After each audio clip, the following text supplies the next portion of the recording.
తత్వాదికా తత్వమయీ తత్వమార్ధ స్వరూపిణి సమగాన ప్రియ సౌమ్య సదాశివ కుటుంబిని.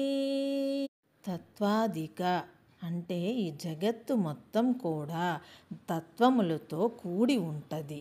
ఈ జగత్తులో 36 తత్వములుంటాయి. ఆ తత్వములు ఏమిటంటే పంచమహాభూతములు, ప్రాణవాయువులు, పంచ జ్ఞానేంద్రియములు, సప్తధాతువులు, ఇలా 36 తత్వాలుంటాయి.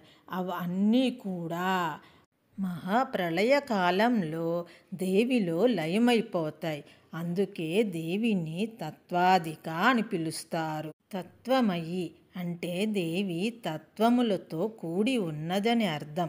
ఆమెలో శివతత్వం, జ్ఞానతత్వం, అలాగే మూడవది ఆత్మతత్వం, ఈ 3 తత్వములతో కలిగి ఉన్నదని దేవి అర్థము. తత్వమార్ధ స్వరూపిణి అంటే తత్ అంటే పరమాత్మ, ఈశ్వరుడు, త్వం అంటే జీవుడు. ఆ రెండింటికి గల సంబంధమును, అర్థమును వివరించినది దేవి కనుక ఆమెకు జ్ఞానతత్వం కలిగి ఉన్నది. అందుకే ఆమె తత్వమార్ధ స్వరూపిణి.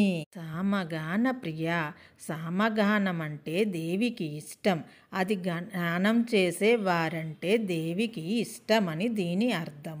సౌమ్య, సౌమ్య అంటే సోమం అని అర్థం. సోమం అంటే చంద్రుని వెలుగు కిరణములు.